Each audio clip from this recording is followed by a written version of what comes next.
دیکھیے وہ جو لوگ یہ کہتے ہیں ہر کام میں کہ اللہ کا کرم ہوا میں کامیاب ہو گیا، ہمیں اپریشیٹ ان لوگوں کو کرنا چاہیے کہ ان میں انکساری ہے. کامیابی نے ان کے دماغ کو ساتھ میں آسمان پر نہیں پہنچایا، اور ان کے ذہن میں یہ نہیں ہے کہ جو کچھ میرے پاس ہے وہ میں نے اپنی محنت سے پیدا کیا ہے. وہ یہ سمجھتے ہیں کہ جو کچھ مجھے عطا ہوا ہے وہ من جانب رب ہے، تو رب تعالیٰ نے کرم کر دیا، میں کامیاب ہو گیا.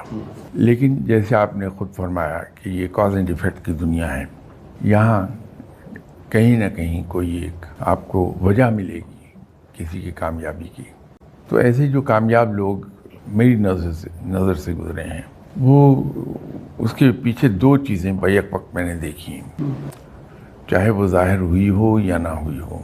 ایک تو یہ ہے کہ سخت محنت ہے ان کی، کہ انہوں نے تندہی کے ساتھ، اور خاص طور پہ جب وہ ٹیک آف پوائنٹ پر تھے تو پوری تندہی کے ساتھ انہوں نے اس پہ محنت کی ہے. اس کے ساتھ ساتھ کچھ لوگ ظاہر اور کچھ پوشیدہ طور پہ جو کچھ اللہ تعالیٰ ان پہ فضل کر رہا ہوتا ہے اس میں اپنے ان بھائیوں کو حصے دار بناتے ہیں جو اتنے زیادہ فارچونیٹ نہیں ہیں دنیاوی وسائل کے لحاظ سے.